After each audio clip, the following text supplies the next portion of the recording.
Salut les marques, salut les smarts, bienvenue dans Catch Up, je suis Ringside, vous écoutez le podcast qui transpire le catch. C'est ici que toutes les semaines on résume et on analyse les émissions de la WWE. On va parler catch et on a du pain sur la planche puisqu'on doit parler des deux dernières émissions diffusées par la WWE, c'est-à-dire le Monday Night Raw du 5 décembre et le SmackDown du 9 décembre. C'est un super catch-up, c'est la fête, et pour m'accompagner dans cette analyse de grand talent, j'ai avec moi l'inusable Papy. Comment ça va, Papy? Bonjour petits enfants, bonjour Ringside, mais oui, super catch-up, ça faisait longtemps. Ça faisait longtemps. En plus, c'est pour couvrir deux émissions historiques de la WWE. Ah oui. On a mis les petits plats dans les grands pour ces deux émissions qui vont faire date. Puisque dans le premier show, on va déterminer les deux nouvelles challengeuses les deux nouvelles qui vont s'affronter pour devenir la challengeuse numéro 1 au titre suprême de la WWE du côté de Raw. Et puis il y a un match pour le petit tag team aussi de mémoire. Hein. Et il y a aussi une défense du titre tag team par les Usos contre Riddle et Elias. Ouh là là, on a envie de voir ce match. On a envie de voir ce match, le suspense. Est-ce que ça y est, le règne des Usos va être brisé par cette tag team fraîchement construite, là, fraîchement soudée entre Riddle et Elias? Et puis à SmackDown, il se passera d'autres trucs. On vous en parlera un petit peu plus tard dans l'émission. Mais en attendant, c'est bien la Bloodline qui ouvre le show. On nous rappelle, on nous met un petit montage vidéo qui nous rappelle qui nous rappelle rien du tout, qui nous montre ce qui s'est passé plus tôt dans la journée. La Bloodline qui arrive à l'Arena, on va dire. Ils sont interviewés par Byron Saxton, qui s'occupe des interviews maintenant, tous les jours dans les coulisses. Mais ils sont interrompus par Matt Riddle qui passe avec sa petite trottinette à toute allure, comme ça. Fouch. Donc la Bloodline est perturbée, ça gueule un peu, l'interview ne se passe pas comme il se faudrait. Et là-dessus, il y a Elias qui débarque, et puis qui prend la Bloodline à partie. Les gars, qu'est-ce qui se passe? C'est quoi le problème? Il est pas très malin, parce qu'ils sont 4 quand même, la Bloodline. Donc il se fait direct attaquer sur le parking par Solo Sikoa, qui le défonce bien comme il faut. Et puis même à un point où Elias va être blessé. Ah bravo. Et bravo. Alors ça fait rire Sami-Zayn. On se retrouve du coup dans le ring là où on avait laissé nos pères Rousseau qui sont arrivés pour ouvrir le show. Donc nous on rigole, ils disent que le match est annulé, la défense de titre n'aura pas lieu puisque Elias ne peut pas participer au match, il n'est pas cleared médicalement, il n'est pas autorisé à catcher. Mais ils sont interrompus par Riddle qui dit que c'était pas très UC ce qu'ils ont fait, d'attaquer comme ça Elias avant le match. Sami-Zayn fait opposition à tout ça, il dit c'est moi le spécialiste dans tout ce qui est UC, il est UCologiste, nous apprend-il. Il dit que Solo Sikoa et les Usos sont très UC ce soir, ce qui met un petit peu la foule en feu, parce que dès qu'on parle de UC, ça fonctionne. Zayn propose à Riddle de rentrer à la maison, mais Riddle annonce qu'il s'est trouvé un nouveau partenaire pour ce soir, donc il y aura bien un match. Il y aura bien un match pour le titre. Et qui est l'adversaire, le partenaire de Riddle? Ce sera Kevin Owens. Et oui, je vous le donne en mille. Suspense, surprise. Surprise, pas d'Elias. Kevin Owens à la place, aux côtés de Matt Riddle, et c'est parti pour le match contre l'Undisputed Tag Team Champions, les Usos. Un match de 14 minutes 06 où évidemment ça part dans tous les sens puisqu'il y a que du gros talent dans le ring. Mais au final, c'est les Usos qui vont remporter le match. Puisque Sikoa, non, je vous dis n'importe quoi. Il y a un Wendy qui est placé sur Riddle qui a été distrait par Sami-Zayn. Évidemment. Donc Wendy, victoire des Usos. Pendant le match, ce qui s'est passé quand même, c'est qu'à un moment donné, Solo Sikoa qui a voulu protéger un des Usos des attaques de Kevin Owens à l'extérieur du ring. Et Riddle s'est jeté sur Solo Sikoa pour le mettre hors service. Et ça, Solo Sikoa, il a pas trop aimé.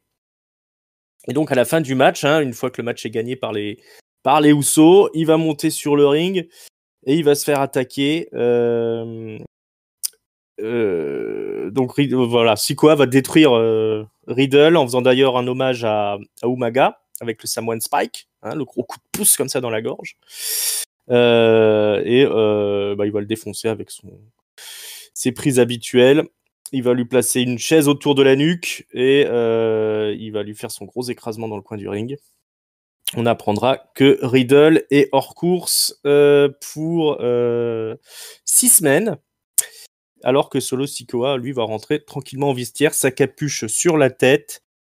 Voilà, on va vous demander où est passé Kevin Owens. Il a pourchassé les Usos et Sami Zayn à l'extérieur du ring, jusque sous le petit tantron avec une chaise.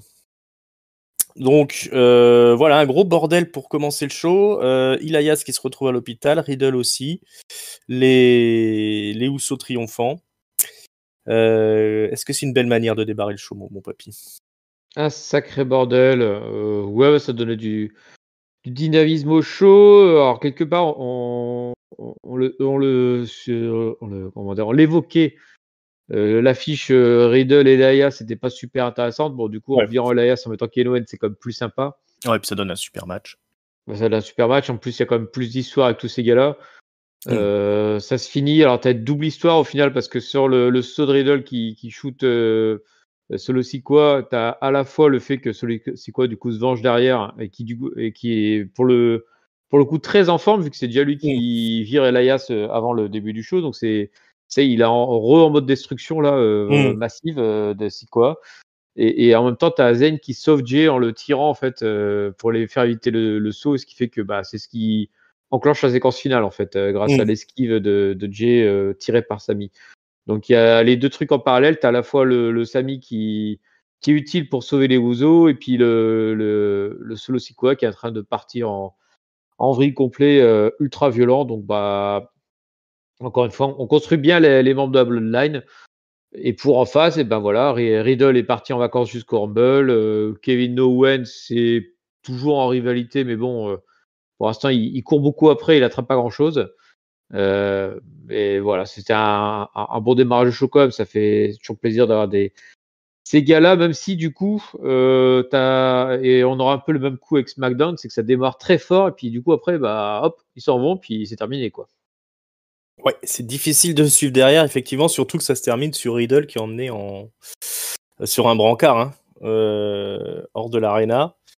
Et la question qui se pose, c'est est-ce que vraiment le public était énervé de voir ça, ou est-ce qu'ils ont rajouté des tonnes de huées trafiquées au niveau du son? Sur SmackDown, il y aura moins de doutes, parce que franchement, ils sont pas fait chier avec le son. Ouais, on sent que c'est revenu à la mode, le fait de trafiquer un petit peu les sons, les pop du public. Bon, ça c'est toujours fait, mais c'est plus ou moins visible dans certains shows.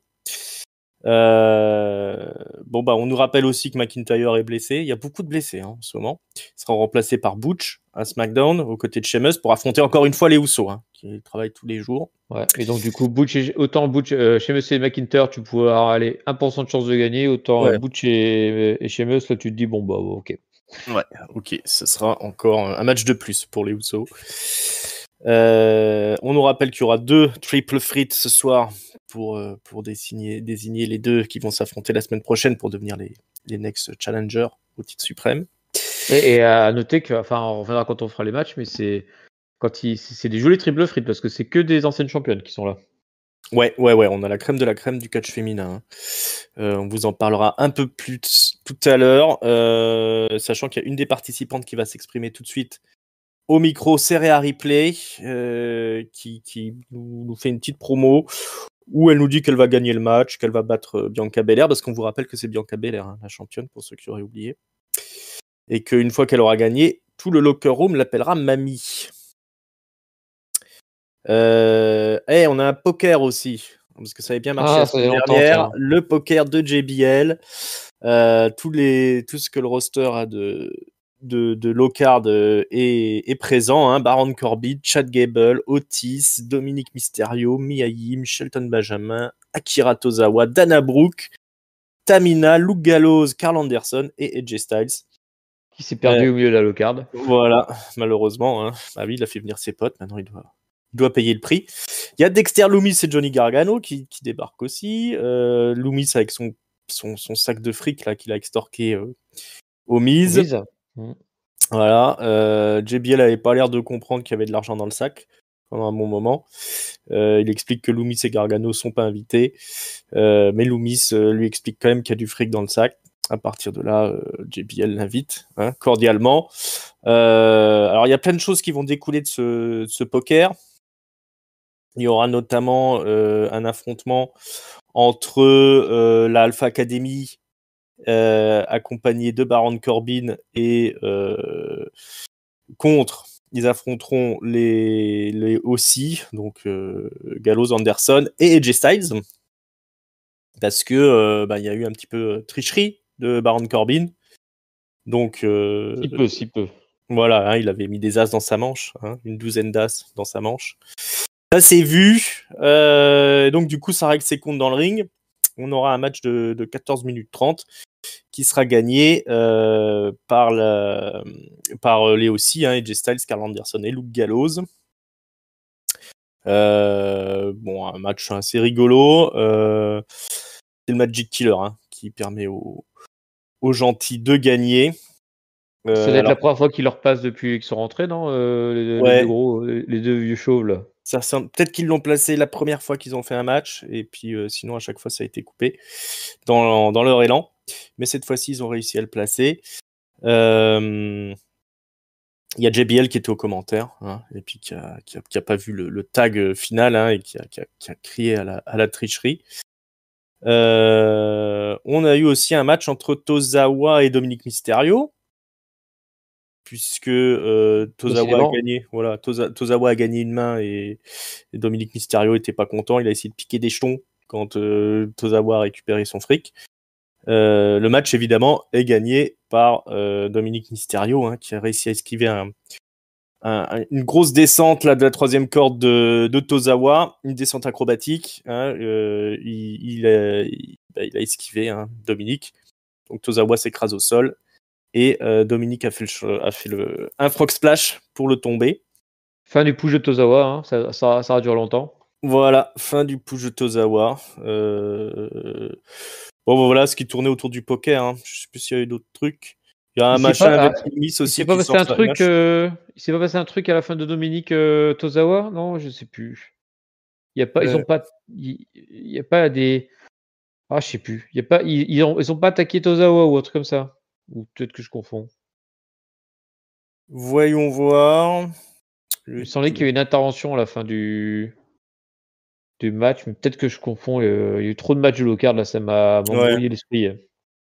On va dire qu'il n'y a rien. Oui, parce qu'en fait, il s'est passé quelque chose, mais il ne s'est rien passé. C'est-à-dire que le juge Bandé est arrivé pour attaquer Tozawa après le match. Voilà, il me semblait bien. Mais il y a les Street Profits qui ont débarqué. Et puis, il s'est rien passé. Et puis, c'est rien passé, c'était la coupure publicitaire. Ah bah voilà, c'est parce que ça me semblait que j'ai cru voir quelque chose, mais non. Et je t'avoue que je me suis posé des questions quand même quand j'ai regardé, parce que je me disais, mais il n'y a pas les Street Profits qui sont arrivés à un moment donné? Comment ça se fait qu'on les voit pas en action? Ouais, j'ai dû louper un bout, mais non, il ne s'est rien passé. Voilà. Bon, on reste dans l'univers de JBL un peu, qui prend un peu de place dans l'émission et qui incorpore tous les catcheurs qui d'habitude couraient après le 24/7. C'est ça, ça remplace clairement le 24/7. T'as raison, il y avait le Miz aussi qui a tenté de rentrer la soirée mais qui s'est fait refouler parce qu'il n'y a plus d'argent. Voilà, et qui a une fausse montre. C'était hilarant. Il a une fausse montre. Oui, ça c'était drôle quand il propose de mettre en gage sa Rolex. Et JBL lui dit tu étais au courant qu'elle est fausse quand même. Et là il est un peu triste. Donc on garde aussi l'histoire de Miz et de Loomis et compagnie. Loomis et compagnie et Gargano, c'est moins drôle. On les retrouve aussi après dans une interview de Candice LeRae là, qui dit qu'elle est toujours à la WWE, qu'elle a des raisons de se battre parce qu'elle a une enfant, etc., etc.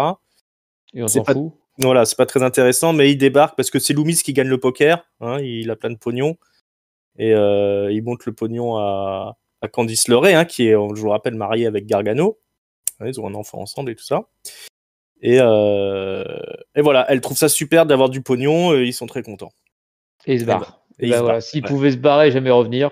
Voilà, c'est ça. Hein. Écoutez, si vous avez de l'argent de côté, prenez une pause de 6 semaines. Mais je crois qu'on les aura encore la semaine prochaine, hein, les Gargano et compagnie. Ouais, après Gargano, Loomis, ça a l'air d'être parti en tag team cette affaire. Enfin, Ouais, je bah, sais pas. enfin, si Ça va plus Loomis, mal, hein, comme ça permet d'avoir les deux d'un coup. ouais, voilà. De toute façon, visiblement, Gargano, ça accroche pas plus que ça auprès du public. Loomis, ils le font catcher une fois tous les 6 mois. Candice LeRae, honnêtement, je sais pas.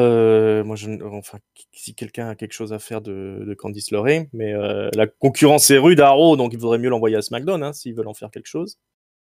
Ah bah oui, ils Que je pourront pense jamais en pas faire qu'elle grand-chose. arrivera à s'imposer d'une manière ou d'une autre, à moins qu'elle prenne vraiment le public en pitié, les mères de famille et tout ça. Mais sinon, malgré tout son talent, hein, je dis pas, mais enfin, le level il est élevé à Raw hein, au niveau des filles, donc. Voilà, mais bon, c'était tout à fait regardable, hein, toute cette low card là. Oui, C'est voilà, rigolo, hein, le c'était poker. regardable, mais c'est vrai que, à la limite, le fait que ça provoque 2 matchs différents, je me suis dit quand même: «Oh putain, ils font chier, à nous booker ça un peu à l'arrache là, en disant: "Oh tiens, allez hop, d'abord les Aussie contre, les autres Aussie, non contre, Gable et Corbin et puis ensuite rebelote Dominique Mmh. contre Tozawa." Ils se sont pas trop fait chier sur le booking. Ouais, surtout qu'on sait que c'est des Bon, trucs qui donneront pas grand chose derrière, quoi. bah, hormis du catch trop long quoi, mais Mmh. sinon, c'est Ouais, bon, il faut occuper les 3 heures, hein. faut occuper les 3 heures, c'est ça. C'est toujours le challenge de Monday Night Raw chaque semaine, 3 heures de catch. On a Bayley qui vient au ring aussi. Elle dit qu'elle en a marre de Becky Lynch, mais enfin elle dit rien en fait, elle est interrompue par Becky Lynch, pardon, qui arrive tout de suite par le public comme elle fait maintenant, hein, façon The Shield. Bon bah elle prend Bayley à partie hein, en lui disant que de toute façon c'est elle le maillon faible de Damage Control hein, parce que il y a 2 championnes mais la troisième elle a rien gagné quoi. Hein, elle appuie toujours où ça fait mal.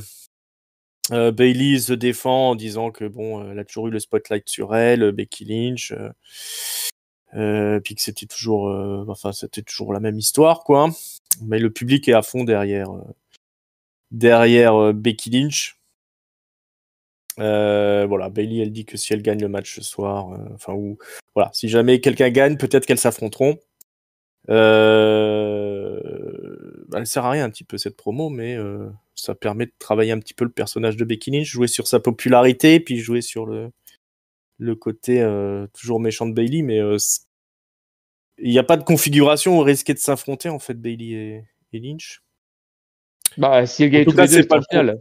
Ouais, si toutes les deux étaient en finale, mais bon, on va voir que ce sera pas le cas. Spoiler. Spoiler alerte, triple threat match, le premier de la soirée. Bayley affronte Rhea Ripley et Asuka. Voilà, donc du gros talent entre les rings. Là, on a 3 des meilleures catcheuses du monde, hein. Quand même, parce que là, on va voir que Ripley, elle a ce qu'il faut. Hein. Je sais pas ce que tu en as pensé, mais elle a Alors, fait le c'est surtout spectacle. quand tu vas comparer ce match-là au l'autre triple threat, Mmh. c'est assez violent l'écart. Ouais, ouais. Au niveau de la technique, au niveau du selling, au niveau du charisme et au niveau du physique de Rhea Ripley, on voit là que comparé à Bayley et Asuka qui sont aussi le top du top de ce qui se fait dans la division féminine, elle a pas à rougir, hein, Rhea Ripley. Donc bon, on le savait parce qu'elle a déjà été championne, etc. Mais là, c'est elle qui a pas mal fait le show, même si bon bah comme d'habitude, Asuka elle a beaucoup d'offenses. Bayley, bon, son talent n'est plus à démontrer. Donc là, on a vraiment 3 qui nous donnent du beau spectacle. Ça se termine par un échange entre Asuka et Bayley. Alors que Ripley a été mis hors service à l'extérieur du ring. Elle a fait un gros jump à l'extérieur du ring pour essayer d'atteindre Bayley, mais Bayley a esquivé et elle s'est écrasée salement au sol, Ripley, sur le dos. Ça fait mal. Donc après, il reste plus que dans le ring Asuka et Bayley qui se foutent sur la gueule jusqu'à ce que Bayley réussisse à placer son Rose Plant. Faut dire qu'Asuka, elle avait pas mal bouffé hein, pendant le match. Oui, elles se sont souvent mis à 2 contre elle. Ouais, c'est ça. Hein. Ouais, elle était un petit peu la face en péril hein, face au duo de Hill. Enfin, c'est du gros spectacle. Et c'est donc Bayley qui s'impose. Et après le match, Rhea Ripley pas contente, elle va faire un Riptide sur Asuka. Donc Qui on décidément a a bien mangé. qui mangera jusqu'au bout.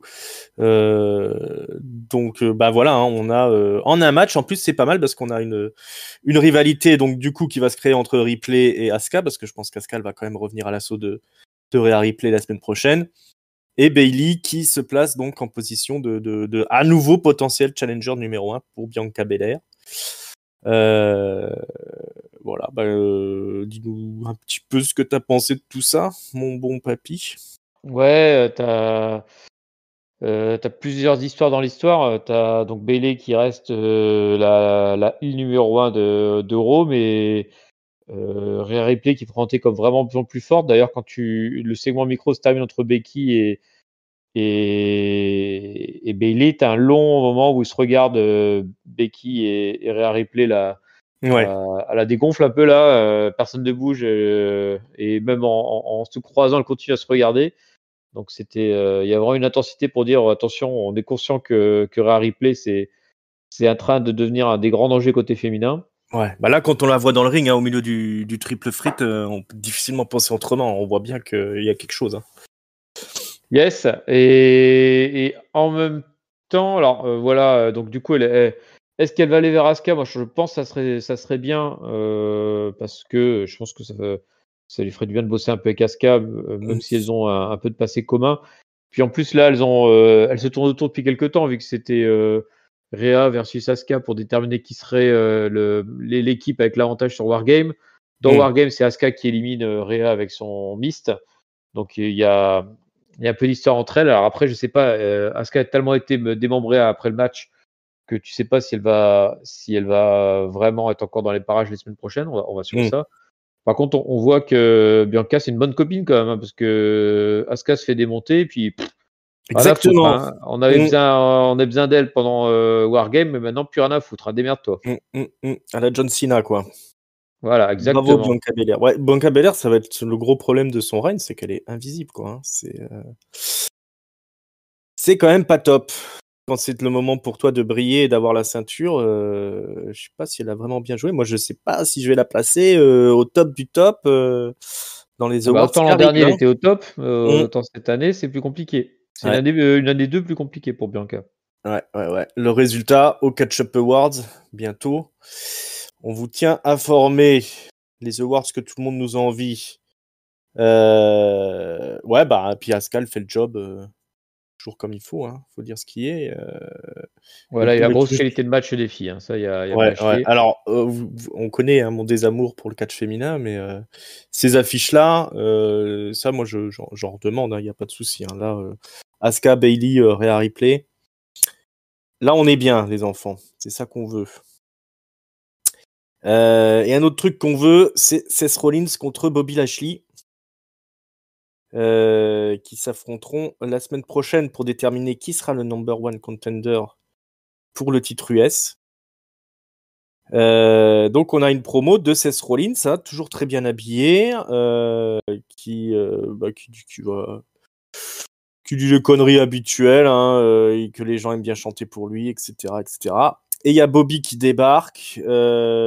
Bobby Lashley arrive au ring, il dit à Rollins, je veux bien entendre ce que tu as à dire, mais choisis bien tes mots, hein, parce que je suis pas d'humeur. Rollins souligne le fait que Lashley a un peu changé depuis sa défaite face à Brock Lesnar.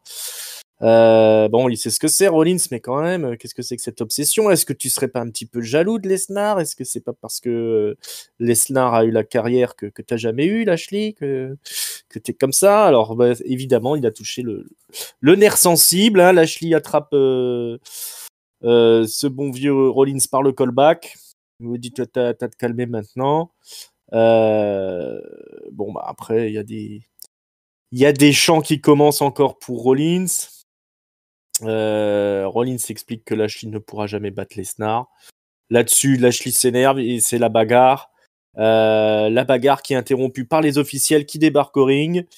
Là, Lashley, à un moment donné, dans le brouhaha général, il va tenter un spear, mais Rollins l'esquive et c'est un des officiels qui va se prendre Ce bon vieux Lashley en plein dans le bide.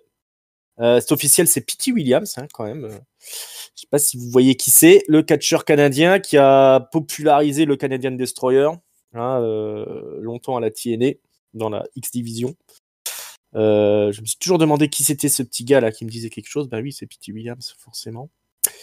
Et ça aura des conséquences derrière, parce que Adam Pearce il va choper Lashley un petit peu plus tard dans les vestiaires en lui disant écoute, là t'as explosé un de mes officiels, ça se fait pas, je vais pas te condamner tout de suite, mais il faudrait pas que ça se reproduise. T'es dans Lashley, le viseur, mec. Ouais, t'es dans le viseur. Lashley lui dit tu te fous de ma gueule ou quoi? C'est lui qui s'est mis sur ma route. Toi, fais plutôt attention à qui tu m'envoies quand j'arrive au ring. Voilà, l'ambiance s'échauffe dans les coulisses. Adam Pearce qui a toujours du mal à imposer son autorité. Et puis une grosse brawl entre Rollins et Lashley. C'est Rollins qui trouve toujours la corde sensible sur laquelle jouer. Voilà, est-ce qu'on est hypé pour le match la semaine prochaine là? Après, moi, j'étais déjà hypé avant même le segment, de toute façon. C'est un Lashley versus Rollins. Ça se fait tout seul. C'est marrant la partie de Rollins qui est pas du tout face dans ce segment-là. Qui est vraiment en mode Rollins heel, mais qui néanmoins marche avec le public. Et puis t'as Lashley face qui, lui, du coup, c'est pas sûr. Enfin, c'est bizarre leur positionnement à ces catcheurs-là. Bon, néanmoins, ça marche bien. On a la confrontation donne envie, avec un théorie en cible de mire en ligne de mire plutôt, qui sent qui a besoin de ce type d'adversaire de haut niveau. Donc ça s'annonce bien. Et puis tout le bordel dans le ring, c'est du classique, les brawls pour faire monter un peu la sauce. Alors notamment avec Lesnar d'habitude, là c'est avec Lashley, on parlait de Lesnar, Lashley il nous fait un peu le Lesnar en tabassant tout le monde, dont les officiels. À voir comment ça a tourné. Est-ce que c'est une excuse pour pouvoir sortir Lashley à un moment en le suspendant? Ça serait un peu gros, mais bon, ça serait pas la première fois que ça se fait à la WWE. Mais on verra bien. En tout cas, c'est ce qui me marque, c'est que Pearce, désormais, là, après avoir été écarté de l'antenne pendant des semaines, c'est redevenu la figure d'autorité suprême, j'ai l'impression. Ouais. Alors, ce serait bien qu'il lui file des costards un peu plus casses que ce qu'il porte habituellement. Mais lui tout seul, je trouve ça fonctionne mieux que quand on avait Sonya Deville qui traînait dans le coin. Voilà, moi ça me va. Si on continue avec un Adam Pearce comme ça, qui vient de temps en temps jouer le mec de l'autorité, c'est plutôt efficace, je trouve. Là, ça rajoute un petit peu d'épaisseur à l'intrigue entre Rollins et Lashley. Après les positionnements heel et face, honnêtement, on est dans un monde un peu bizarre, peut-être que ça n'existe plus, oui. Ouais, peut-être que ça n'existe plus, peut-être qu'on est dans le gris, mais en tout cas, ce que c'est que les gens ils veulent popper pour Rollins quoi qu'il arrive désormais. C'est fini l'époque où il était le babyface mal aimé. Les gens veulent chanter sa chanson. Voilà, il est au top du top quoi, Rollins. Et Lashley, je pense que les gens, ils le veulent en destructeur. C'est toujours un petit peu délicat d'avoir un face destructeur comme ça. Donc là, je pense que de toute façon, les deux sont bien positionnés, même s'il n'y a pas une... C'est rare que ça arrive, mais il n'y a pas vraiment de position heel-face, mais c'est vrai que ça tend à... Vraiment, là, à l'heure actuelle, à se compliquer. Sachant que quand tu essayes de faire un truc heel-face, ça dure 2 semaines, puis après, les gens se retournent contre le babyface et commencent à applaudir le heel. Donc autant partir sur des trucs comme ça, à l'instar de ce qu'ils font avec la Bloodline, où finalement c'est la Bloodline qui est censée être heel qui est le plus acclamé. On verra d'ailleurs que dans la suite, il faut... c'est difficile de prédire les réactions du public, puisqu'on a Austin Theory qui est en interview, toujours par Byron Saxton, avant qu'il soit interrompu par Mustafa Ali, qui vient se foutre de sa gueule. Alors là, Mustafa Ali, normalement, on est dans le babyface standard, qui est impressionnant dans le ring, enfin spectaculaire dans le ring, etc. Mais les gens ne sont pas du tout derrière Ali, de toute façon.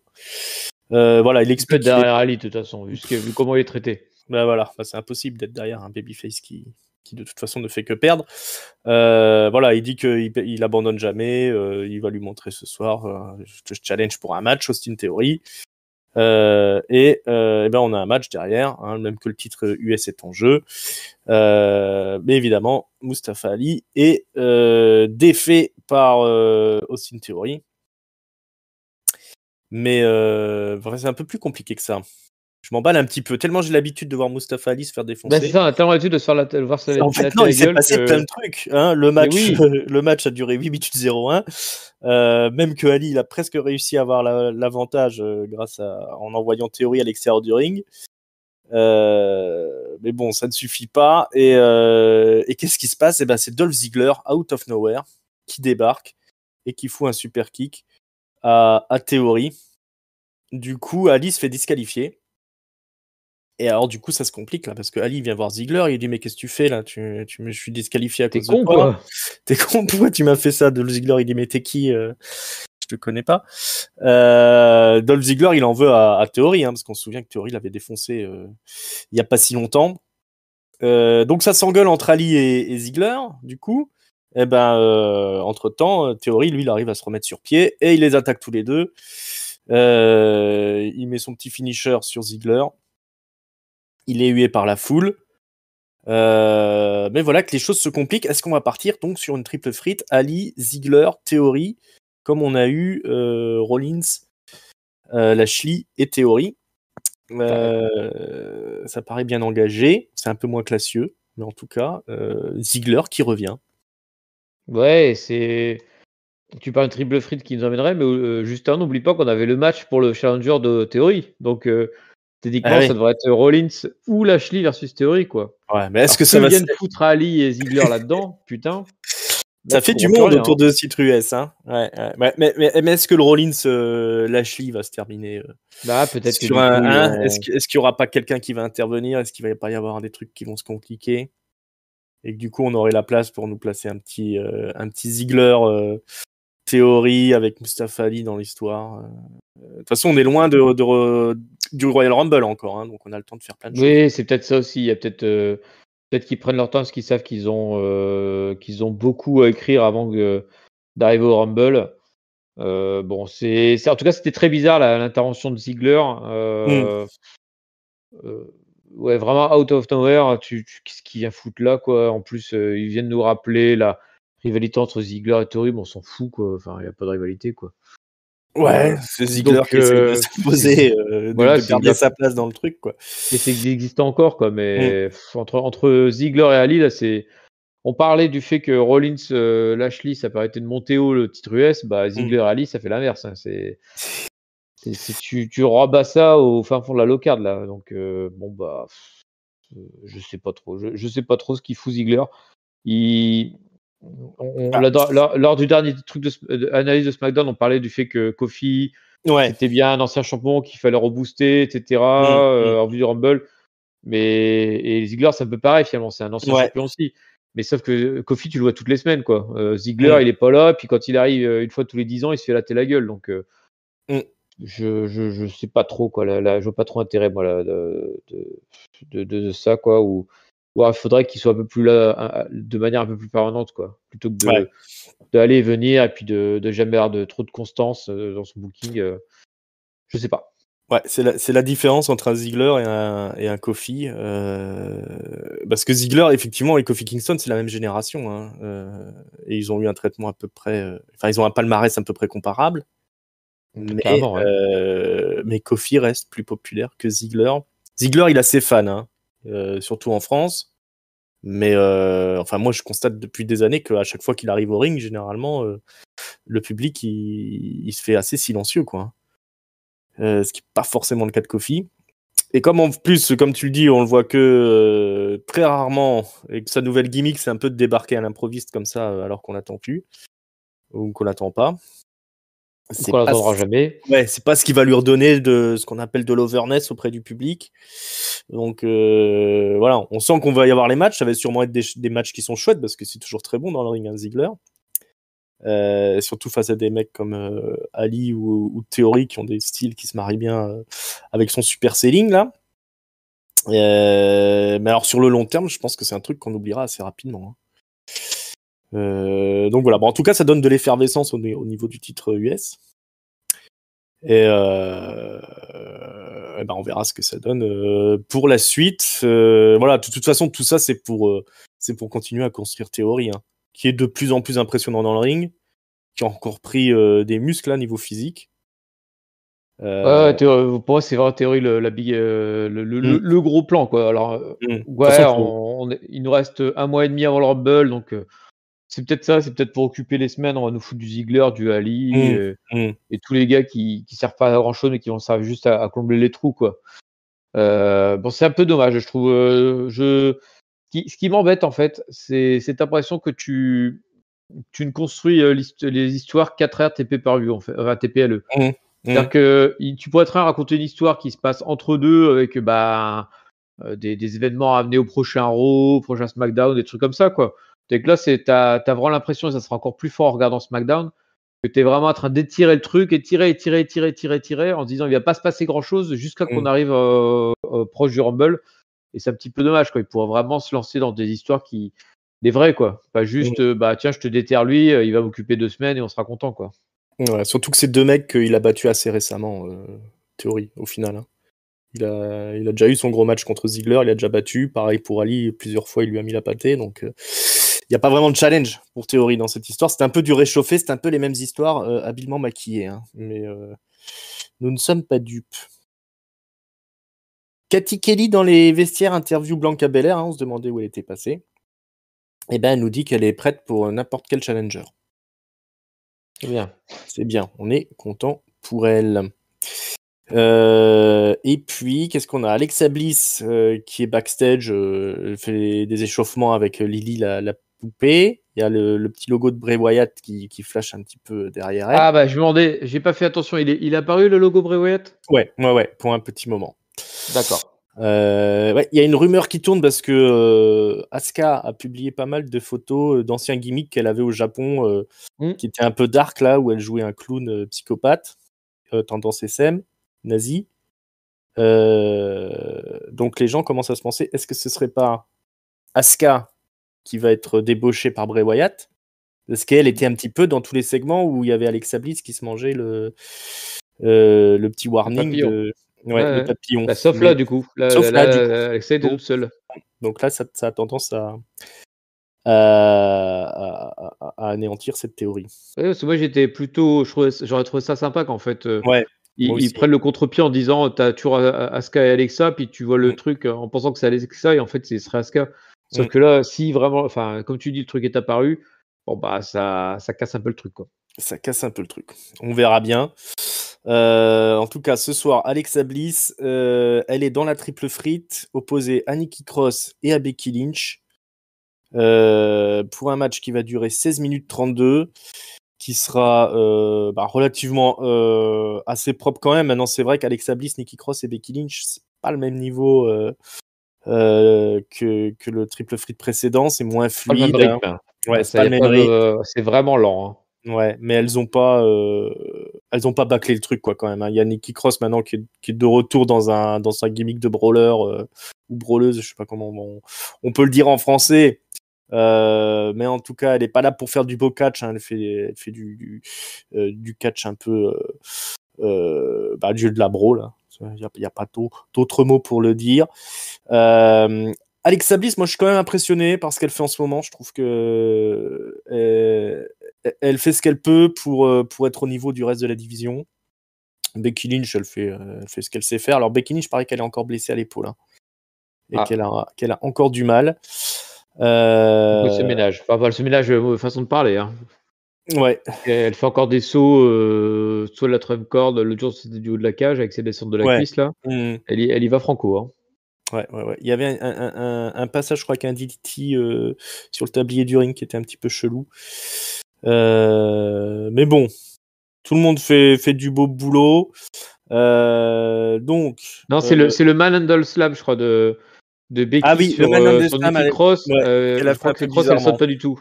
En fait, elle est restée scotchée au ring et du coup ça a rien fait du tout, quoi. Ça a fait vraiment dégueulasse. Ouais, c'était pas beau. C'était pas beau à voir, ouais. Alors, je sais pas si c'est...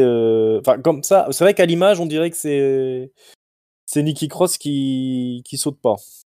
Bah, Mais ça ressemble à ça, ouais. ça ressemble à ça. Maintenant, allons savoir si c'est parce qu'il y a Becky Lynch qui a mal à l'épaule, qui lui a dit fais un peu gaffe et que du coup, elle a pas fait le move comme il fallait le faire. Peut-être On aussi. sait pas. Hein. En niveau technique, on n'est pas encore assez calé, quoi. Mais en tout cas, ça faisait bizarre à l'écran. Bon, Crossman Handle Slam là, de Becky Lynch sur, c'est de ça dont on parlait en fait, hein, parce que Oui. juste après il y a Dakota Kai et Io Sky qui viennent foutre la merde. Elles empêchent Becky Lynch de faire un tombé. Et même après, elles prennent Becky Lynch, elles lui font une powerbomb à l'extérieur du ring. Sur la table des commentateurs, donc sur la table des moi je suis blessé, commentateurs. ça va. Ouais, c'est vrai. Elle se ménage pas, hein, Becky Lynch. Alors Nikki Cross elle est toujours un peu KO et c'est là que Bliss en profite pour placer son Twisted Bliss pour le tombé final 1, 2, 3 et oui c'est bien Alexa Bliss qui remporte le match. Elle va faire un face-à-face avec Bayley la semaine prochaine. Voilà, donc Bayley, Alexa Bliss et une triple frite pour terminer le show. Nikki Cross qui prend le tombé et Becky Lynch qui s'est fait éclater sur la table par les petits jeunes de Damage Control, les championnes tag team. Donc ce qui devrait relancer une rivalité entre Becky Lynch et Damage Control. Ouais, ce qui va du coup justifier le fait que Becky intervienne la semaine prochaine entre Bayley et Alexa et fasse gagner Alexa, je pense. Parce que je vois pas Bayley redevenir challengeuse numéro 1. C'est vrai que ça fait un bon moment qu'elle est challengeuse numéro 1, Bayley, à moins qu'il fasse gagner Bayley, qui après va battre, mais il n'y aura pas de match contre... Ouais, ben elle va... Moi je vois vraiment Alexa... gagner contre Belair et puis après faire au ouais, c'est trop loin, je pense. C'est un peu long, ouais. Moi je pense que c'est Alexa qui va tourner heel, c'est ce qui est dans les petits papiers depuis quelques temps, surtout avec son air toujours un petit peu zombie là. Je pense que c'est le moment de... C'est ça qui va faire le switch. Ouais. Mais sinon, bon match. Et puis voilà, encore une fois, on est en train de se poser des questions sur la suite. Donc, c'est que ça fonctionne, c'est qu'on est intéressé. Ouais, là, pour le coup, il y a des histoires qui se lancent. Et on a la rivalité. Moi, je pense Bayley, Becky qui semble certaine. Je pense que ça va aussi tourner sur Bianca et Alexa. Et puis du coup, il nous restera éventuellement une Rhea versus Asuka. Donc, c'est que tu utilises quasiment toutes les filles en fait, dans ces histoires-là. Tu as juste peut-être Nikki Cross qui est un petit peu en dehors du coup. Je pense que si ça correspond à son personnage, c'est la moins haut gradée de toutes ces filles-là. Hein. Donc, c'est un peu normal qu'elle soit un poil en retrait. Sur le match, on l'a dit, moi j'ai trouvé que c'était moins sympa que le premier. J'aurais clairement inversé les deux matchs, même si scénaristiquement, je pense que c'était pas possible en fait. Non, puis il faut mettre Lynch en main event. En plus, ouais, t'as Lynch qui est en main event, et puis je pense que si tu faisais intervenir Bayley contre Match de Lynch au début du show, t'aurais forcément obligé de faire intervenir Lynch dans le match de Bayley. Enfin bref, ça tenait plus debout scénaristiquement, et par contre, du coup, on s'est retrouvé avec un main event qui était un peu mou du genou par rapport à d'autres segments du show qui étaient plus sympas. Mais bon, je pense que c'était compliqué d'y échapper, et on attend de voir la suite pour ces filles-là. À noter que je pense que tu as oublié un match avec Candice LeRae dans l'affaire là, parce que je vois qu'on arrive à la fin du show. Est-ce qu'on n'a pas eu un Candice LeRae versus je sais pas qui, peut-être Dakota Kai ou non, ou elle était juste venue dire coucou Candice LeRae? Je crois qu'elle est juste venue te dire coucou. Ah j'ai de la merde alors. Parce qu'après elle est partie avec de l'argent. Donc elle a rien foutu en fait. Elle a rien foutu, non, elle est juste venue ramener sa fraise. Personne n'en a rien à foutre. Hein. Elle sert vraiment à rien cette fille. Hein. Non, mais envoyez-la à SmackDown sinon. Hein. Y a pas de ou à NXT surtout. Ou à NXT, voilà, elle serait très bien en championne d'NXT. Ou oh là là, on a du mal. Hein. Hein, on avait dit qu'on n'en voulait pas trop, on n'y croyait plus à ces gens de NXT qui montent dans le roster. J'ai tendance à dire qu'on avait raison.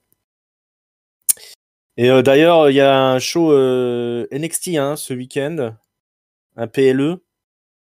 Oui. avec le premier match Survivor Challenge, je sais pas trop Iron quoi. Bidule. Iron Bidule, voilà. Une belle création de Shawn Michaels, qui doit être le pire booker de l'histoire, hein, Shawn Michaels. Je sais pas, j'ai regardé le début, j'ai regardé justement ce match-là. C'était pas bien, c'était les filles. C'était pas bon. Et après, il fallait continuer encore un match féminin, donc j'ai arrêté. On vous en dira plus la prochaine fois. Mais bon, la relève est pas encore là hein, pour le main roster. Je vous le dis. Il y a rien qui se dégage de NXT là pour l'instant. Peut-être que je changerai d'avis une fois que j'aurai vu le reste du show, mais Ah, je te dis pas comment ça se finit alors. ouais, ok. Alors, dis-nous juste s'il y avait du grand spectacle. Est-ce que ça valait le Ah, je coup sais de pas, j'ai pas regarder? regardé. Ah, t'as pas J'ai juste regardé regardé, les d'accord. résultats. Ah, ok. Et non, a priori, chez les gars, ça a l'air d'être un peu plus spectaculaire de ce que j'ai vu. J'ai regardé les highlights. Mm. Il y a eu en tout cas plus de points marqués, donc j'imagine que ça veut Ouais. dire que c'était un peu plus spectaculaire. Après, alors c'est un truc comme Wargames un petit peu. Il y a des trucs, ça dure trop longtemps, quoi. Je veux dire, Sauf que tu peux faire des tombées dès le début, ce que j'ai compris. c'est ça. Mais C'est putain, vachement dégueulasse en fait, parce que vu que tu comptes le nombre de tombées et que tu en as 2 qui démarrent longtemps avant les autres, bah, ça ouais, t'as largement le temps de taper des tombées avant que le ring se remplisse en fait. Voilà. c'est ça, c'est ça. Ça n'a pas trop de sens. C'est pas très efficace. Une fois que tout le monde est rentré, tu vois qu'il reste encore 5 minutes de match. Alors quand t'es dans les trucs féminines, tu dis, pouah là là, c'est pas fini.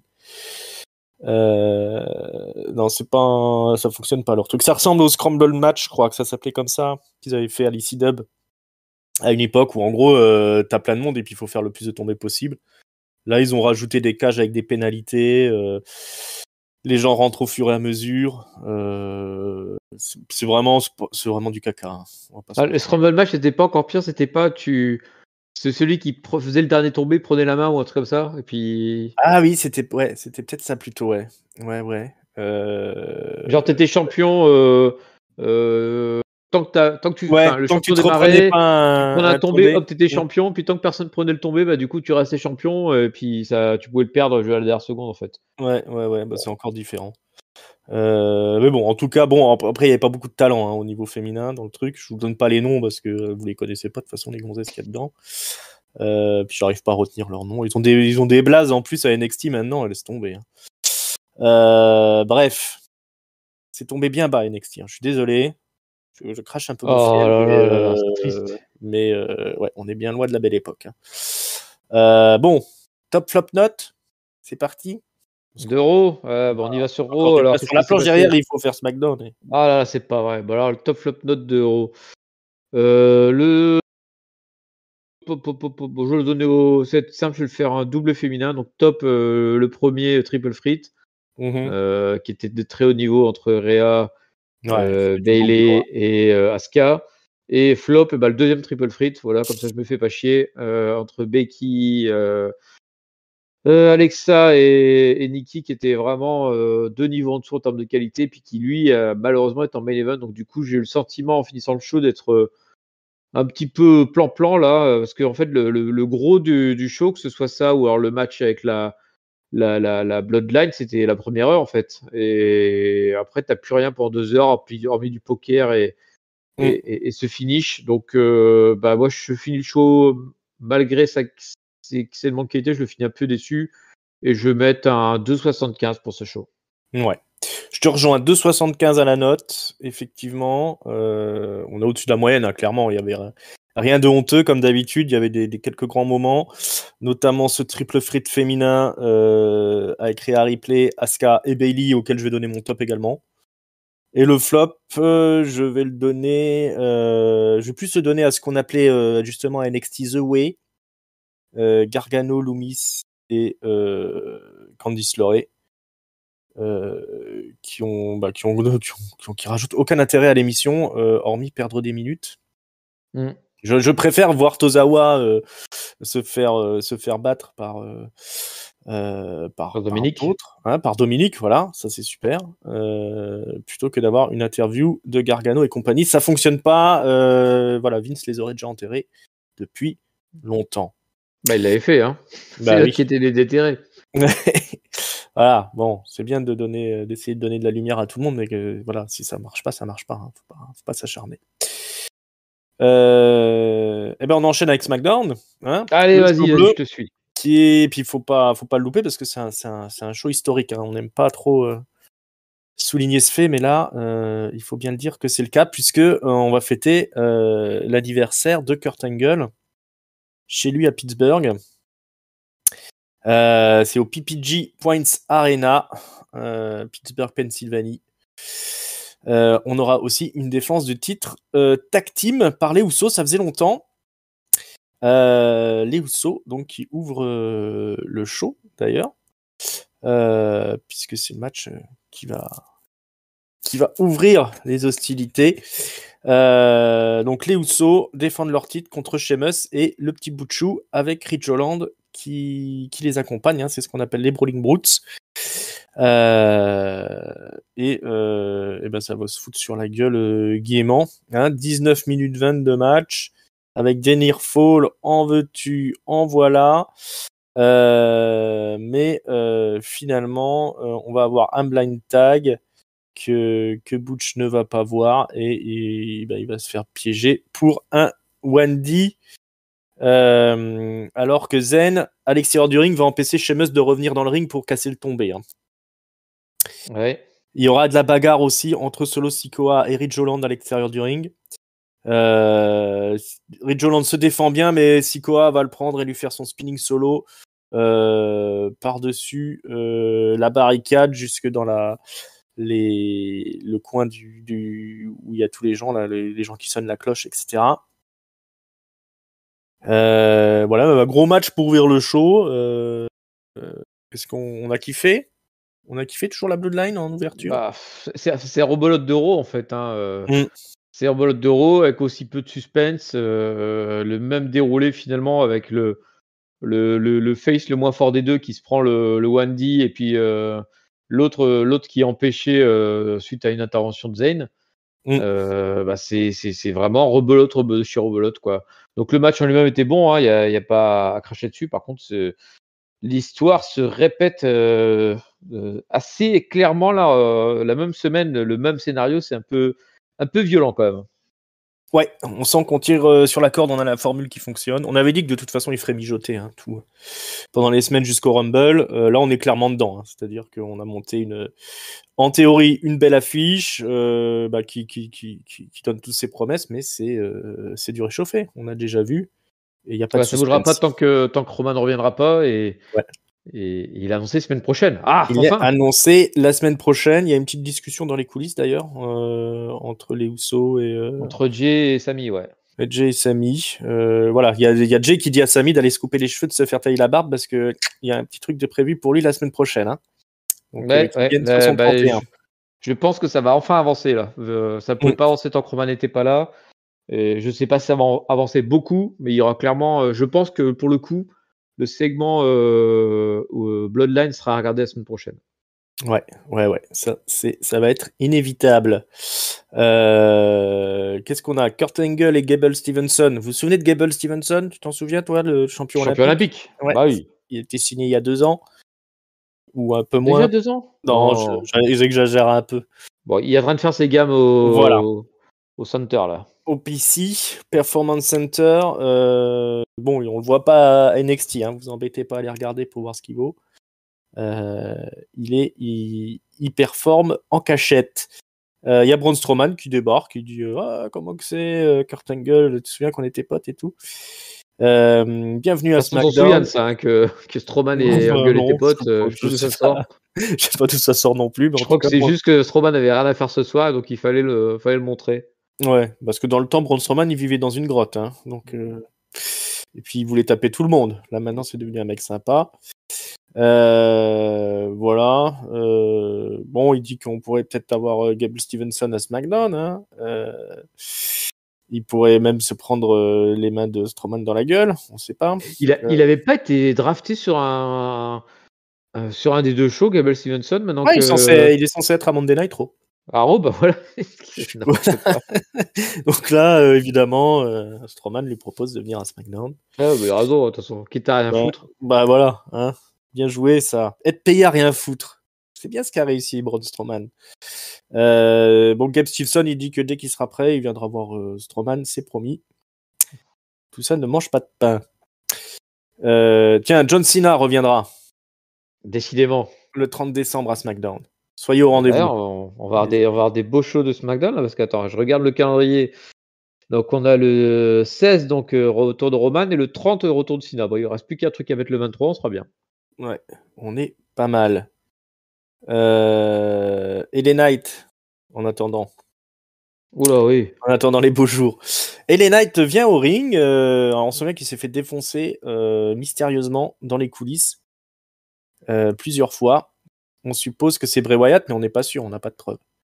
En tout cas, là, LA Knight débarque au ring, il veut des réponses, il explique, qu'il nous rappelle que Wyatt a nié les accusations d'attaque contre lui, il nous remonte un petit peu les vidéos des dernières semaines, et il fait notamment le zoom sur les jouets ou les masques, les hommes masqués qu'on voyait dans le décor. Au cas où on n'aurait pas compris. Quand on n'aurait pas compris, voilà, il nous réexplique ce qu'il fallait suivre en fait sur les séances précédentes, c'est-à-dire qu'il y a un mec mystérieux masqué qui apparaît dans l'ombre dans les pièces où se déplace LA Knight. Et il y a aussi une nouvelle vidéo qui apparaît de l'oncle Audi qui dit qui dit des trucs de taré. Il dit de la merde. Hein. Il dit de la merde, voilà. S'il est bizarre, les gens mentent. Il va s'occuper d'LA Knight, etc. etc. Bon, LA Knight nous dit, ben voilà la preuve, tiens, alors, vous avez tout compris. Et il va dans les vestiaires pour chercher Wyatt. Alors il se balade un peu partout. Et on le retrouve encore backstage où il entre avec dans un caméraman avec 1 mètre de lui. Voilà. Il entre dans le locker room. Il trouve un t-shirt de Bray Wyatt. Il dit haha, je suis plus malin, j'ai trouvé le t-shirt. Et là, la lumière s'éteint. LA Knight sort son téléphone, il met la lumière, et là, bam, il y a un masque qui. Apparemment, c'est juste un masque alors. Qui se tient derrière lui. Et parce qu'après, c'est la pub. Voilà, donc une course au trésor pour LA Knight. Et attends, juste, ça se finit un jour ce segment parce que je suis en train de. Pour que tu racontes, je me suis dit merde, ça s'est fini comment cette affaire? Ça s'est fini juste avec la pub? Voilà, ça se termine par une pub, un peu comme le segment des Street Profits de tout à l'heure. C'est-à-dire que quand tu te souviens pas de la fin, c'est parce qu'il n'y a pas de fin en fait. C'est la pub. Oui, ok. Ouais, je t'avoue que j'ai réfléchi aussi quand j'ai refait le line-up de l'émission. Il n'y a plus de référence à ça après. Hein. Non, bah. Donc la suite la semaine prochaine. Ouais, c'est pas assez. Hein. Il nous en faut plus. Hein. Là, c'est pareil. Là, c'est. Alors, Bray Wyatt, en plus, il n'y a pas l'excuse d'être entre deux pay-per-view parce que c'était déjà comme ça avant. Donc, il patauge depuis perpète. LA Knight, là, qui essaie de faire un petit peu office 2, mais LA Knight, il a pas le talent, quoi. Enfin, c'est même pas qu'il a pas le talent. C'est qu'il a pas le. Bah, il est pas assez imposé dans les. C'est ça. On sait pas qui c'est, LA Knight encore. Il a pas le star power, quoi. Il a pas le star power, il a pas. Un mec qu'on connaît pas qui fait des scènes tout seul. C'est difficile, hein. Parce qu'en plus, il assure bien quand même au micro et tout. Il essaie d'y aller, mais tout le monde s'en fout. Quoi. Mais tu dis pourquoi le mec de la TNA il est là il devrait pas, il fait pas partie de l'émission. Donc c'est difficile. Oui, c'est trompé de chaîne, donc les gens sont sceptiques. Ouais, non, là on voit malheureusement Triple H qui a un peu trop confiance en certains de ses talents. Pas oublier qu'il laisse trop faire en fait. Hein. Ouais, hein, faut pas oublier que les mecs, s'ils sont pas à Raw depuis un moment, on les connaît pas. Hein. Donc, et comme on l'a dit, on sentait qu'ils avaient travaillé aussi l'audio, hein, pour qu'on ait l'impression qu'il y a un public qui soit réveillé et qui réagit. C'est pas forcément le cas, hein, c'est pas forcément ce que ça rend à l'écran comme effet. Donc voilà, c'est encore trop peu pour Bray Wyatt pour nous intéresser vraiment. Dans les vestiaires, Megan Moran essaye d'interviewer Legado del Fantasma à propos des Viking Raiders, encore un truc passionnant. Et c'est sur le parking en fait que ça passe, et puis d'un seul coup on entend un hurlement. Qu'est-ce que c'est ?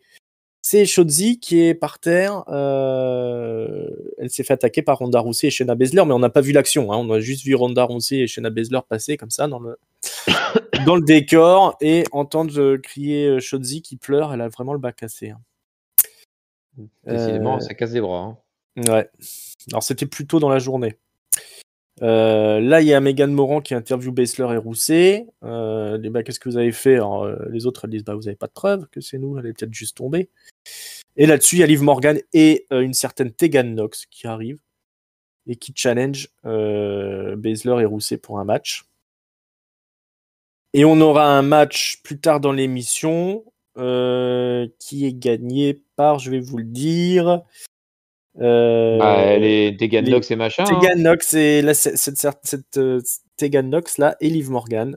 Ça a duré 4 minutes 7. On nous met aussi un petit package vidéo pour nous rappeler la carrière de Tegan Nox.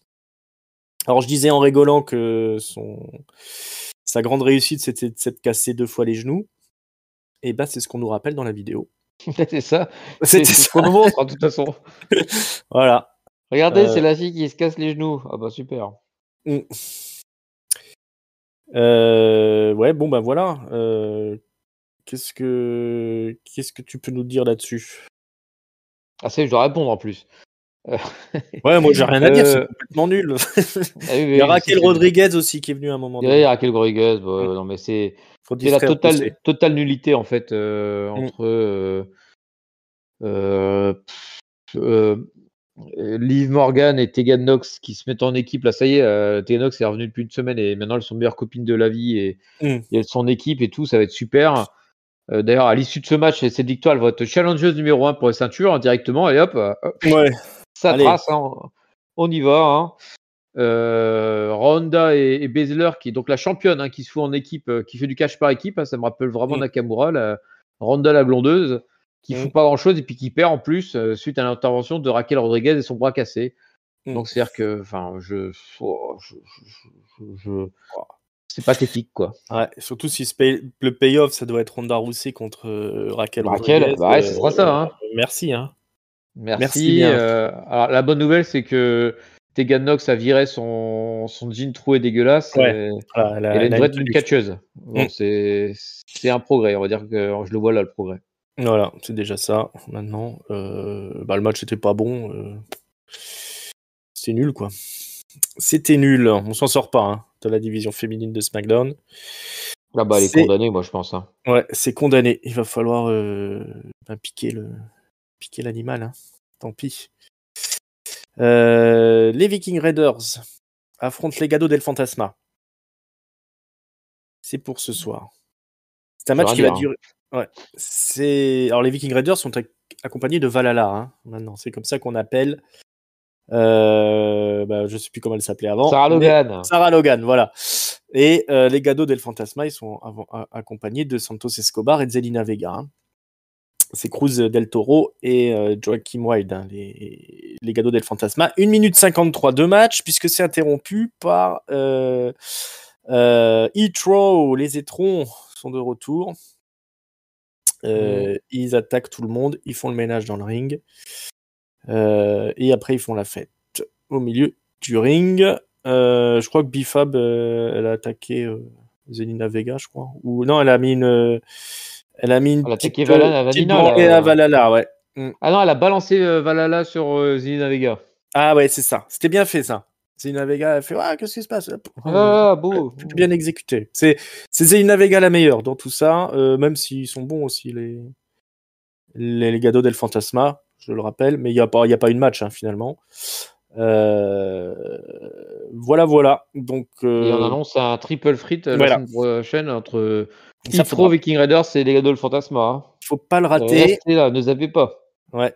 Le pompon, je crois, c'est Top Dollar qui arrive pas à monter dans le ring. Il prend une chaise, il veut monter dans le ring, mais il arrive pas. Il fait tomber sa chaise comme un con, du coup, il lui refait une autre chaise. C'est ridicule. Voilà. Ouais, bon, bah ça, on est obligé de faire avec. Hein. SmackDown aussi, c'est la division de tag team de SmackDown. Qui se met au niveau de la division féminine. Ouais. Je sens ça sympa de leur part. Ouais, ils veulent pas faire d'ombrage à la division féminine, c'est gentil. Mais bon, là, l'intérêt, c'est que ça n'a pas duré longtemps. On n'a pas trop souffert. Mais quand même, merci bien, mais non merci. Hein. Alors, dans les vestiaires, Kurt Angle, il fait la fête avec tout le monde. Tous ses amis sont là. Et il y a notamment Alpha Academy qui essaye de rentrer, mais ils sont refoulés par le Vigile. Et par contre, les Street Profits, eux, ils ont le droit de rentrer. Vous aurez Racisme. Racisme, ouais, c'est vrai. C'est comme ça maintenant. Hein. Les Blancs, ils peuvent plus rentrer dans les boîtes de nuit. Il y a le fils de Kurt Angle qui était là. C'est mignon. Le fils de Jason Kurt Jordan. Angle. Jason Jordan, ah oui, ça c'était beau, la réconciliation entre le papa et le fils prodigue. Hein, des nouvelles de Jason Jordan, il ne catchera plus, mais il est producteur à la WWE. C'est lui qui vous produit pas mal de ces merveilleuses séquences de SmackDown hein, qu'on a depuis quelques mois. Virez-le. En tout cas, c'est la fête dans les vestiaires. Et donc, bon, comme il y a l'injustice envers les Blancs, effectivement, on a nos défenseurs, les nazis d'Imperium. Et ce soir, on a une signature de contrat pour le match Ricochet Gunther. Que Gunther, champion intercontinental, va devoir défendre son titre face à Ricochet qui a gagné la World Cup la semaine dernière. Ce qui est rigolo d'ailleurs, je te coupe tout de suite parce que avant que j'oublie, Ricochet, donc le mytho là, qui fait croire qu'il n'a jamais eu sa revanche. Et dans l'autre sens, t'as Gunther qui rappelle qu'il l'a déjà battu 2 fois. Ça, je trouve ça marrant, quoi. La vérité sort de la bouche des nazis. Des nazis, voilà. Exactement. Bon, Ricochet, il y a une table, comme d'habitude, la fameuse table pleine de cocaïne là, qu'ils ont toujours pour faire les signatures. Ricochet, avant que ça commence, il est rejoint par Xavier Woods et Kofi Kingston, le New Day, qui viennent faire de la retape pour NXT Deadline, le pay-per-view le pay-le de NXT, où ils affronteront les champions de NXT, les Pretty Deadly. Donc, Adam Pearce il dit faites gaffe, on voudrait pas que ça dégénère en brawl. Kofi Kingston il dit non mais t'as déjà regardé du catch ou quoi? C'est comment que ça se passe généralement. Il y a Gunther qui prend la parole, il dit vous êtes une honte pour le catch, tous autant que vous êtes. Nous on est des catcheurs, on n'est pas des performeurs, comme on dit. Alors Ricochet rigole, il dit ça veut dire que tu n'arrives pas à performer. Donc là il y a une blague un petit peu sur l'impuissance supposée de Gunther. Voilà, c'est drôle. Très mauvais acting de Ricochet, comme d'habitude. Ricochet qui promet de gagner contre Gunther. Et là-dessus, c'est la bagarre. Mais ils ont quand même signé entre-temps. Alors là, j'ai bien aimé le move d'Adam Pearce qui prend le contrat et qui dit allez, hop, c'est bon, ramenez-nous virez les fournitures, ramenez-nous un arbitre, là, et puis ça va être la bagarre de toute façon. Et donc, on a un 3 contre 3. Ricochet, New Day contre Imperium. 18 minutes 47 de match. On sent qu'ils se font plaisir à catcher les uns avec les autres là. Et à la fin du match, on va tenter une powerbomb sur Kingston, mais il s'échappe. Ricochet va se débarrasser de Kaiser avec un top rope Hurricane Rana. Kingston va attraper Kaiser avec un Trouble in Paradise et Ricochet va enchaîner avec le 630 splash pour la victoire. C'était un gros bordel, évidemment. Mais c'était très spectaculaire. Voilà, victoire des gentils. Voilà, qu'est-ce qu'on pense de tout ça? Tout ça pour nous hyper pour à la fois NXT ce week-end et pour le match de championnat intercontinental entre Gunther et Ricochet. Ouais, c'est ça. T'as finalement les deux challengers les trois challengers qui se retrouvent avec la victoire. Donc Ricochet pour le titre intercontinental et le New Day pour le titre tag team de NXT. Donc ils sont tous les deux challengers et puis qui s'en sortent avec une victoire. Donc je pense que c'était le bon move à faire. Même si voir des nazis perdre, c'est jamais trop réaliste. Mais voilà, on est dans le monde du spectacle, de la WWE, donc forcément, ils montrent des trucs qui n'existent pas dans la vraie vie. Il faut suspendre la crédulité. Exactement, il faut vraiment le faire très très haut là, dans ces cas-là. Mais bon, on l'accepte et on fait avec. Mais bon, c'est comme ça. C'était un joli match. Je plaisante, mais c'était plutôt pas mal. Ils ont essayé de jouer pas mal avec les codes de la signature de contrat.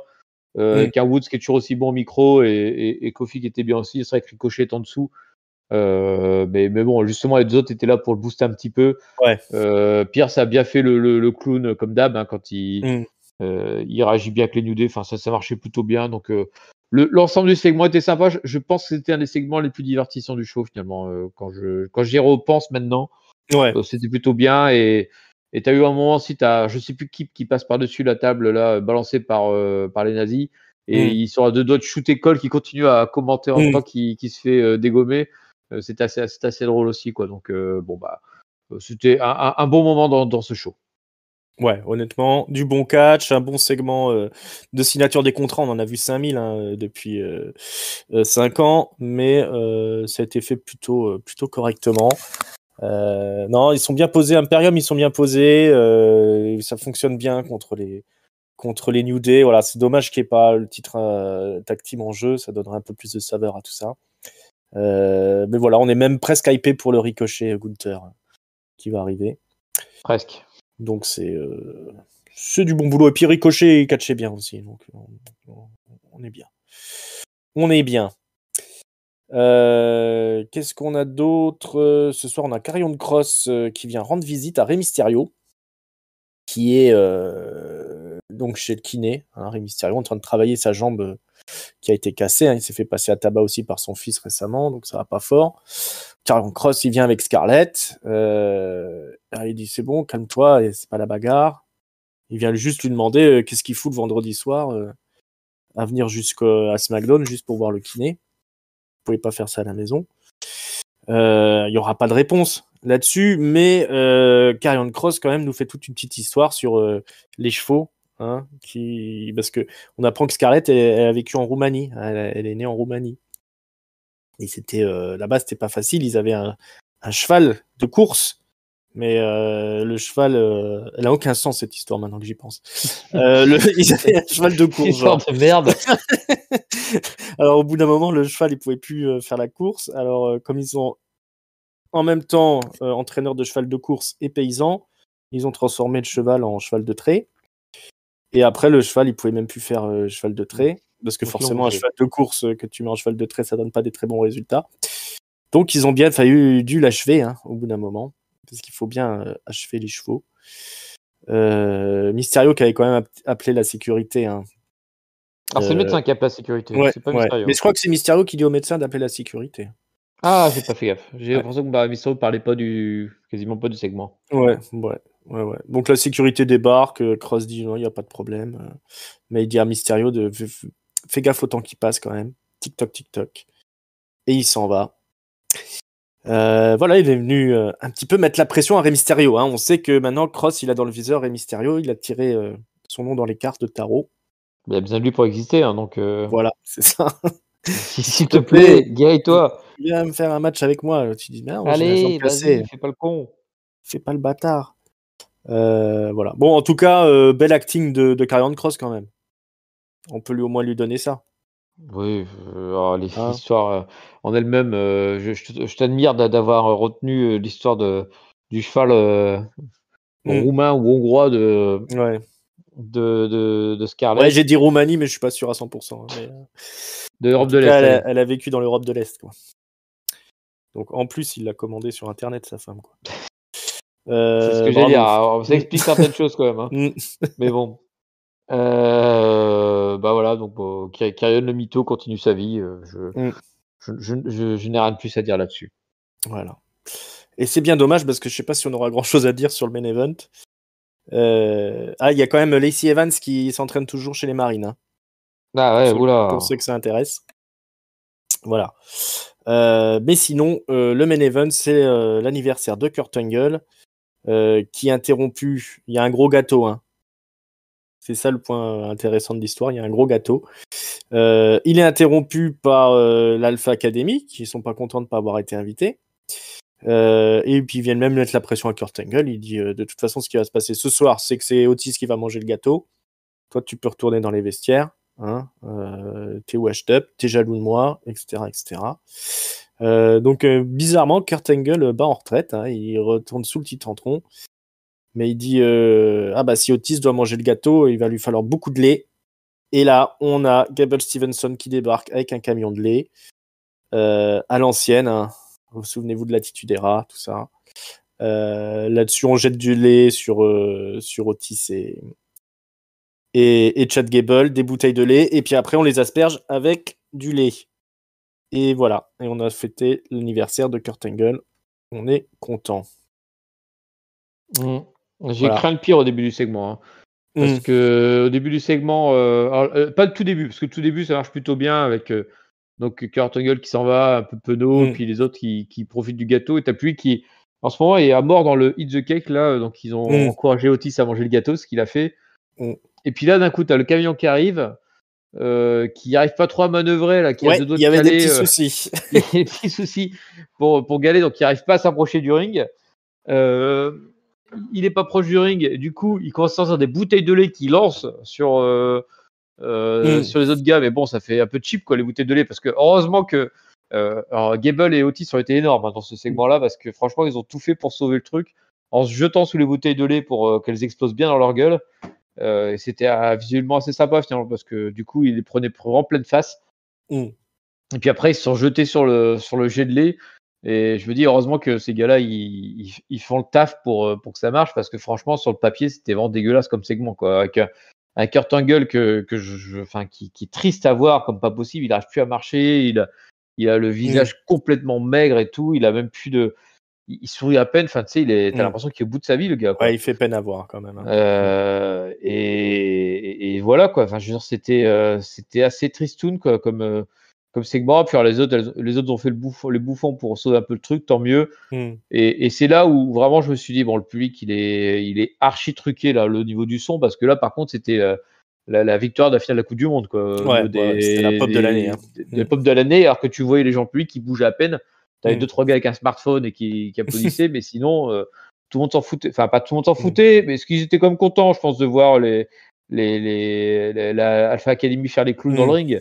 Et pas au point de hurler comme on l'avait droit dans les sons, quoi. Mais de toute façon, on l'aura bien eu comme ça, puisque il y a eu ce segment-là où ça hurlait. L'arrivée de Tegan Nox un peu plus tôt, c'est pareil, c'était la folie dans la salle, alors que tout le monde s'en foutait. Et par contre, les Usos se sont fait huer comme jamais, alors que manifestement, c'est pas trop vraiment l'attitude du public à leur égard. Donc, l'ingénieur du son était décidément très inspiré ce soir à Pittsburgh. Ouais. C'est la nouvelle technique pour mettre de l'ambiance. Moi j'ai vraiment eu peur que Angle soit scotché au camion quand il a appuyé sur le G pour faire sortir le lait, parce qu'il avait vraiment du mal à tirer le tuyau. Ouais. Mais bon, voilà, c'est un hommage au classique de la WWE. Ils aiment bien faire ça apparemment à SmackDown ces derniers temps. On avait eu un peu la même connerie avec quand ils avaient ramené DX là. Un soir. Voilà. Ils ont dû avoir un Dark Main Event, je pense. J'espère, parce que sinon c'est triste pour le public. Sinon, ça fait cher la place quand même. Voilà. Bon, il va falloir donner un top, un flop et une note. C'est le mot de la fin. Il va falloir le top. Je ne sais pas où le chercher. Je ne sais pas où le chercher. Je vais le donner au Nazi versus New Day Ricochet, qui était finalement plutôt plaisant, qui m'a un peu réveillé dans ce SmackDown où je commençais sincèrement à piquer du nez. Mais qui, donc voilà, donc au niveau des flops, je ne sais pas où chercher là, parce que c'était vraiment mou du genou, quoi. C'était mou du genou, puis en plus ça sentait le faux avec le son trafiqué, quoi. Donc ça donne pas envie. Si je devais en sortir un de flop, est-ce que je vais le donner au Nana comme d'hab? Non, je vais le donner au Legado, tout le bordel là, le triple frite de low card là, genre là, ça, je peux pas là. C'est nul, c'est vraiment mauvais, quoi. Donc voilà pour eux. Et ma note, j'ai pas aimé ce SmackDown. Clairement, je me suis fait chier les 3 quarts du temps. Il y a 2-3 gars qui comme le New Day ou l'Alpha Academy, qui essaient de sauver un peu le bazar, mais sinon là on a vraiment senti le creux de la vague. Il manquait des stars, et puis voilà, quoi. Même la Bloodline, quand tu sens qu'il erre son but le temps que Roman revienne. Bon, bref, je me suis bien ennuyé, donc je donnais simplement 2 pour ce show. Ouais. Effectivement, c'était loin d'être le meilleur SmackDown de l'année. Moi, je vais donner mon top à Solo Sikoa, qui fait bonne impression à l'extérieur du ring. Il aura fait une belle semaine. Il aura fait une belle semaine, ouais. Voilà, moi je suis impressionné par ce petit solo. Le flop, je vais le donner à Top Dollar, qu'il a bien mérité en Gros sac là. en botchant juste une montée dans le ring. Voilà, on veut des catcheurs qui aient l'air de catcheurs, hein, quand même. Hein, le livreur de chez Picard, c'est pas vraiment ce qu'on a envie de voir à la télévision.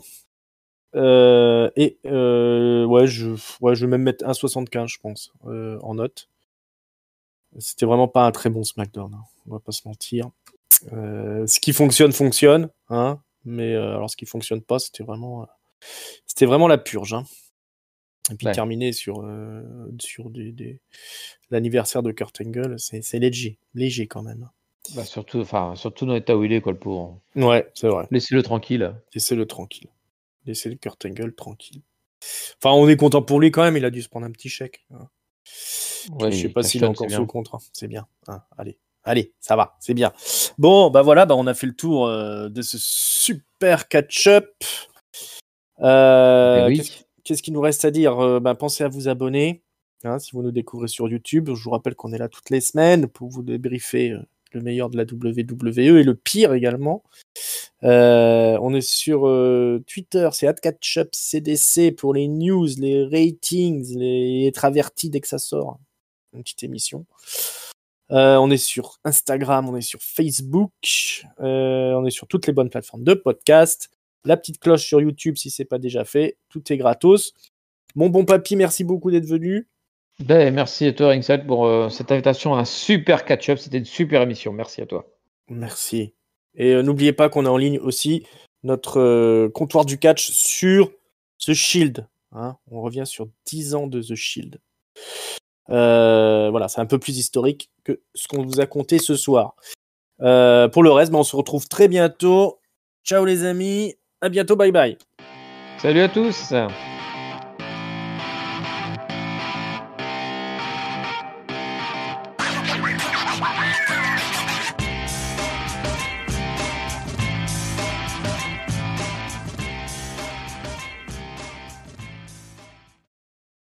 Il me demande s'il était bon le gâteau. Des gâteaux.